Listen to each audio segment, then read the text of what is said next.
Tas sa ibabaw po, maliit. Tas sa ibaba ulit, maliit.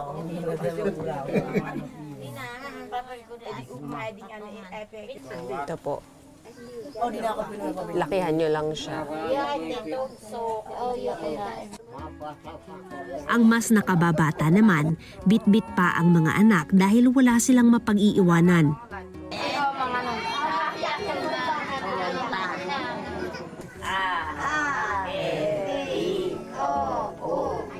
Kung tutuusin, nagkakaintindihan naman sila rito sa sitio pinag-anakan. Pero may kanya-kanyang dahilan ang mga dumagat bakit sila nagpupursige na matutong bumasa at magsulat. Ay, kahit na isang tuldok man laang, wag na yung padampi. Kasi mas mahalaga ho ngayon yung sulat kamay. Kaysa roon sa yung padamdak. Opo, yung papaganto. Yun po yung kailangan namin na kahit na paano ay kami makapirma man laang ng mga pangalan.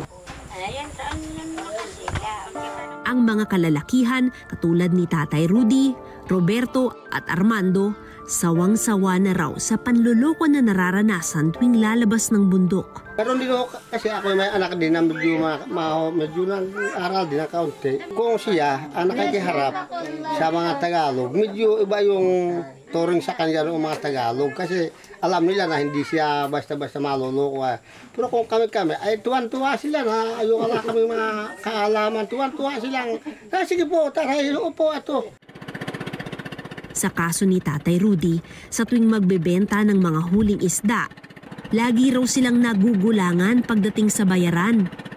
Minsan, naloloko pa rin kami sa pagtutuos ng aming mga kalakal.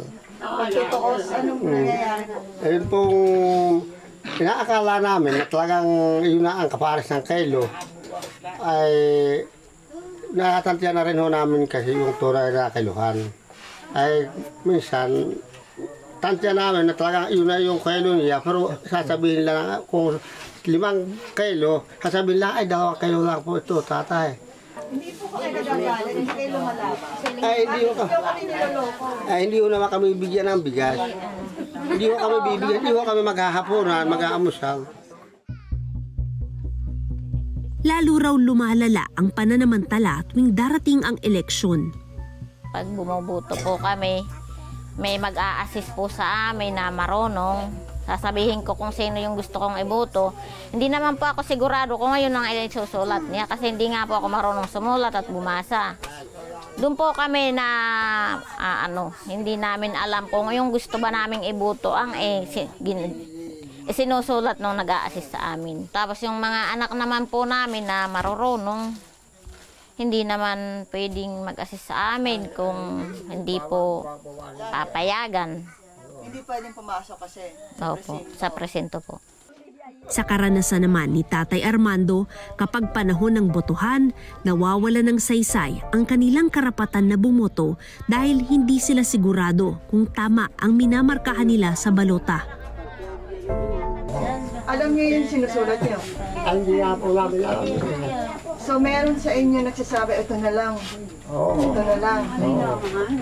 Bibigyan po kami ng katapulunan ng papel yun.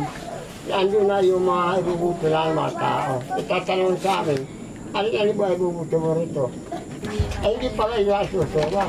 Pag sinabi na yun ang pangalan, yun lang po yung tatandaan. Pero yung ibinibigay po ng mga papel na doon nakasulat yung ibubuto, hindi po yun alam kung sino-sino at hindi nga po nababasa.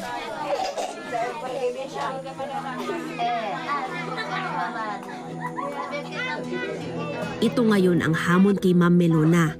Pero dahil nag-iisa siya, hirap si Ma'am Melona natutukan lahat ng estudyante niya.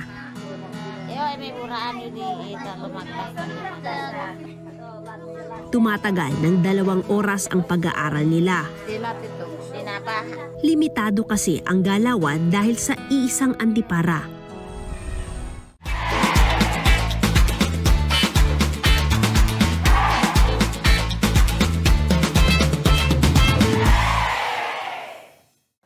Maraming salamat sa pagtutok sa Eyewitness mga kapuso. Anong masasabi niyo sa dokumentaryong ito? I-comment na yan at mag-subscribe sa GMA Public Affairs YouTube channel.